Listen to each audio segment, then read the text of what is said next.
Hi guys, this is Kristen with Richmond for All, and I'm sitting down here today with Valerie Slater from RISE for Youth.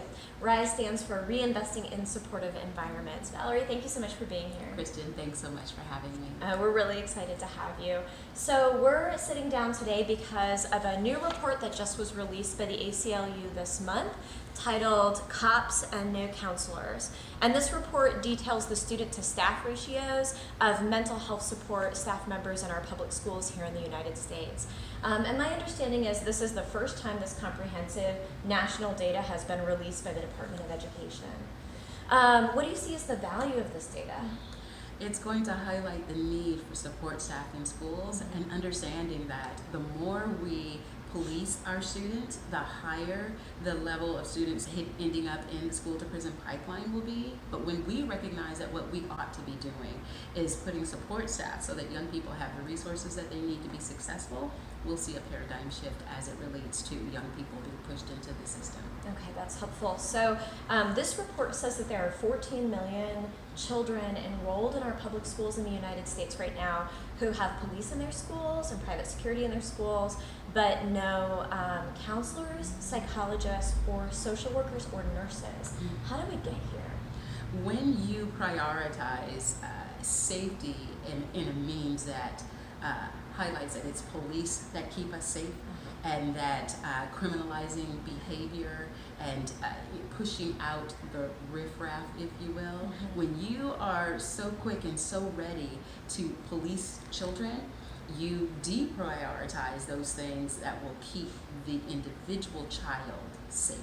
You devalue the ways that the needs of an individual child will have an impact on their environment. And so very quickly we can find ourselves going down the trajectory of policing children rather than caring for them. Yeah, unfortunately, this report indicates that this process of criminalizing kids in schools is disproportionately affecting Black students, Latinx students, and students with disabilities. Do you see that play out here in Virginia and in Richmond?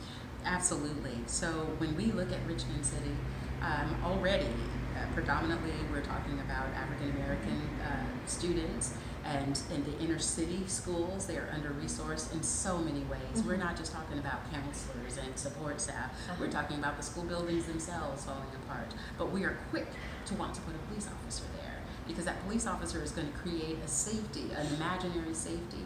And so the more police, the more the likelihood of contact with law enforcement and the justice system, and it's just continuing a cycle of pushing kids right out of school, right out of education, and into the justice system.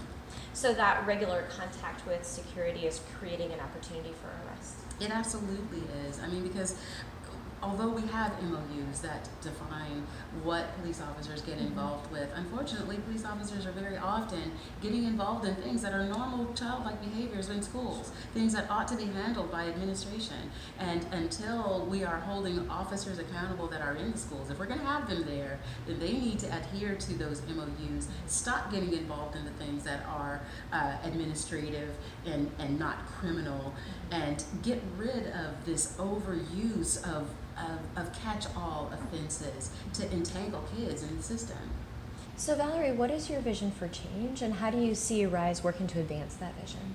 Our vision is to see so much support in place for young people, that we support communities, and that we create learning environments that are inclusive and that are open and openly just really embracing the young people in all of their unique and difference. And even if we've got to begin channeling energies in different ways, we don't stifle energy. We find the ways to reach and meet the needs of every unique child. We're really pushing that we stop putting so many police in schools. Let's put the supports in place to encourage growth and learning and diversity in every school. The ways we're doing that is we are listening to community. We're listening to what their needs are. We're listening to what the challenges are.